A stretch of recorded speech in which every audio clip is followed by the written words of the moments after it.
Kisah ini merupakan lanjutan kisah saat Winata memberitahu Garuda bahwa dia sudah mengetahui bahwa Kadru menipunya.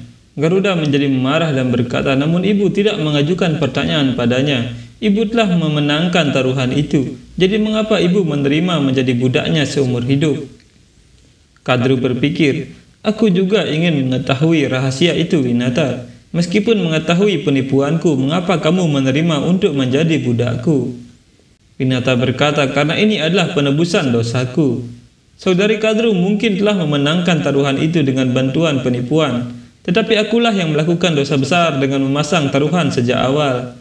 Dan itu bukan pertama kalinya aku melakukan itu. Sebelum kejadian itu, dalam beberapa kesempatan aku telah memasang taruhan semacam itu, hanya untuk bersenang-senang, dan melakukan itu sudah menjadi bagian dari sifatku. Garuda, seandainya aku mencoba untuk memenangkan taruhan pada hari yang menentukan itu, aku hanya akan menimbun lebih banyak dosa. Aku tidak ingin memiliki kekurangan pada saat kelahiran putra keduaku. Kadru berpikir, jadi Winata sengaja kalah taruhan waktu itu. Winata berkata, jika ibu memiliki sifat buruk, bagaimana mungkin anakku akan memiliki sifat baik? Aku ingin melepaskan diri dari semua sifat buruk dan kekurangan sehingga aku benar-benar pantas mendapatkan rasa hormatmu. Itulah tepatnya mengapa aku memberikan janjiku kepada saudari Kadru dengan menganggap Tuhan sebagai saksinya. Kamu telah menyadarinya bahwa kata-kataku adalah kebenaranku, dan kebenaranku adalah tugasku. Aku tidak bisa melalaikan tugasku, Garuda. Garuda menjadi semakin sedih dan berkata, tapi ibu, mengapa menerima perbudakan hanya demi penebusan dosa? Winata berkata, aku tidak ingin membahas topik ini lebih jauh. Kamu ingin mengetahui bagaimana ibumu menjadi budak, dan sekarang kamu telah mengetahuinya. Sekarang kamu juga harus menerima kenyataan bahwa ibumu lebih memilih melepaskan nyawanya daripada melepaskan tugasnya. Dan dia juga tidak akan pernah mengingkari janjinya. Kadru berpikir, aku menyadari fakta bahwa bagi Winata janji dan tugasnya lebih berarti dari apapun di alam semesta, dan aku akan memanfaatkan kelemahanmu ini. Winata berkata, sekarang izinkan aku untuk beristirahat. Garuda berpikir, ketika ibu sendiri tidak menginginkannya, bagaimana aku akan membebaskannya dari perbudakannya? Di istana, Winata menemui Kadru yang gelisah dan berkata, jangan merasa khawatir, saudari. Aku tidak akan mengingkari janjiku. Kadru berkata, aku tidak peduli tentangmu, tetapi putramu.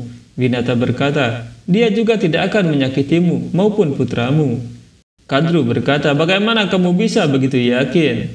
Putramu pergi ke Waikunta tanpa memberitahumu. Dia bahkan melawan iblis. Jadi dia mampu melakukan apa saja. Dia sangat kuat. Winata berkata, dia juga bertanggung jawab. Dia tidak akan pernah menggunakan kekuatannya untuk sesuatu yang tidak adil. Terlepas dari nilai-nilai yang aku berikan kepadanya, dia juga memiliki sifat-sifat ayahnya. Lihat dia, meskipun mengetahui beberapa rahasia yang mengejutkan, dia tertidur dengan damai, saudari. Kamu dan aku adalah istri dari Resi Kasyapa yang agung, yang seperti bunga teratai yang tumbuh di danau. Meskipun tumbuh di danau, teratai tidak dapat ditembus setetes air pun. Demikian pula, suami kita juga tetap tidak terikat pada keduniawian. Kadru berkata, aku sadar akan hal itu. Kamu tidak perlu memberitahuku tentang apa yang menurutmu tidak aku sadari. Winata berkata, yang ingin aku katakan adalah bahwa kamu harus mencari petunjuk dari suami kita. Jika kamu termakan oleh kekhawatiran yang berkaitan dengan menjaga putramu hari demi hari, bagaimana mungkin kamu akan memiliki ketenangan pikiran?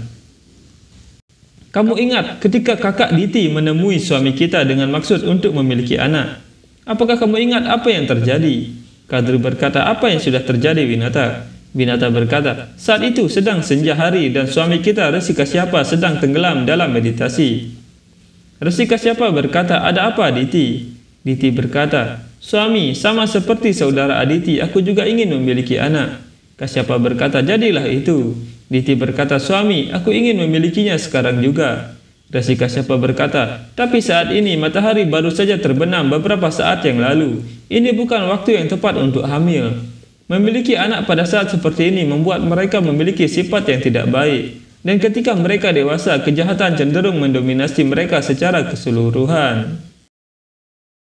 Oleh karena itu, kita harus menunggu waktu yang baik. Dengan cara itu, kamu akan dapat mengandung anak-anak yang tidak hanya memiliki kekuatan tetapi juga karakter yang sempurna, baik secara fisik maupun mental. Maka mereka akan selalu menapaki jalan kebenaran. Diti berkata, tidak suami, tidak, aku tidak sabar menunggu. Kadru berpikir, terlepas dari pengetahuan yang kamu coba berikan kepadaku, anak-anakku akan menguasai dunia, tetapi itu tidak mungkin selama Garuda masih hidup. Diti berkata, tidak suami, aku tidak bisa menunggu. Seorang istri memiliki hak atas waktu suaminya, dan dalam hubungan suami istri, keinginan istri harus dijunjung tinggi suami. Rashikashyapa berkata, Dewi, jika ini yang kamu inginkan, aku pasti akan memenuhi tanggung jawabku. Winata berkata, prediksi suami kita menjadi kenyataan. Para asura pada dasarnya pendendam. Mereka kejam dan memperoleh kesenangan dari rasa sakit orang lain.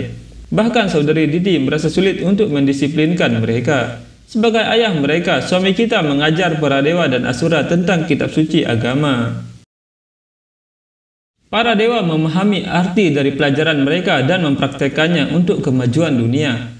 Namun para asura memilih untuk melakukan perbuatan baik dan melakukan meditasi ketika mereka ingin memaksa dewa untuk memberi mereka anugerah. Kemudian mereka menggunakan anugerah itu untuk menyebarkan kehancuran. Ketika hal ini mulai sering terjadi, suami kita kehilangan kasih sayangnya kepada anak-anaknya. Setelah mendidik mereka, dia meninggalkan semua anaknya untuk menanggung hasil perbuatan mereka. Ketika anak-anaknya bertengkar, dia tidak pernah turun tangan untuk melindungi atau mendukung siapapun. Kadru berkata, demikian pula dia tidak pernah datang untuk mendukung anak-anakku atau aku. Apakah aku benar, Winata? Winata berkata, saudari, aku tidak pernah mengatakan itu. Kadru berkata, kamu tidak mengatakannya, tetapi kamu ingin mengatakan itu. Putramu kembali dari Waikunta, jadi apakah kamu lupa tempatmu? Jangan lupa bahwa kamu adalah seorang pelayan. Apakah kamu mencoba mengajariku? Ambillah mutiara kebijaksanaan itu untuk dirimu. Dengarkan baik-baik, seorang ayah bisa kehilangan kasih sayangnya, namun seorang ibu yang melahirkan kehidupan baru. Jadi bagaimana dia bisa kehilangan kasih sayang untuk anak-anaknya? Dia hanya berharap agar anak-anaknya memiliki masa depan yang cerah. Dia ingin anak-anaknya menjadi kuat untuk memiliki semua kemewahan di dunia dan menguasai semua orang. Sebagai ibu mereka, aku akan melakukan segalanya untuk membantu putra-putraku. Winata berkata, tapi saudari. Kadru berkata, ratu, aku adalah seorang ratu. Sebelum amarahku melewati batasnya, pergi dari sini.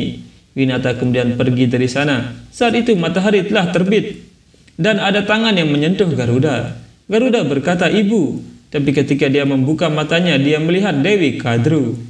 Garuda terkejut dan berkata, ratu. Kadru berkata, bahkan jika aku ibu tirimu, aku tetap ibumu. Garuda terdiam dan melihat ke langit. Kadru berkata, apa yang kamu lihat, Garuda? Garuda berkata, keberuntunganku, aku melihat pertemuan seseorang yang cukup langka. Ratu, aku diberkati dengan kehadiran Prabu Sri Wisnu. Kadru berkata, aku tidak dapat melihat apapun, bagaimana kamu bisa melihat Tuhan? Garuda berkata, sejak aku kembali dari Waikunta, setiap kali hatiku merasa tenang. Untuk beberapa waktu kemudian, di semua benda mati, di atmosfer dan di keempat arah aku dapat melihat Tuhanku Prabu Sri Wisnu. Kadru berkata, bagaimana ini mungkin? Garuda berkata, ketika hatimu tidak diselimuti oleh kegelapan, keraguan dan diterangi dengan cahaya pengabdian, segalanya menjadi mungkin, Ratu. Dapatkah kamu melihat awan kecil itu? Itu adalah mahkota Tuhanku. Dan di bawahnya ada awan halus, itu adalah wajahnya yang cantik. Itu adalah wajahnya yang tampan. Kadru berkata, Dewa Brahma menciptakan dunia. Dewa Siwa mengendalikan irama dunia ini. Dia membawa kehancuran dan keselamatan juga. Namun, Prabu Sri Wisnu ada di mana-mana. Setiap partikel dunia ini beresonansi dengan kehadirannya. Dia adalah pemelihara dan Tuhanku. Ketika bumi ini diliputi dosa, dia akan menjelma untuk mengalahkan kejahatan dan menegakkan kembali kebenaran.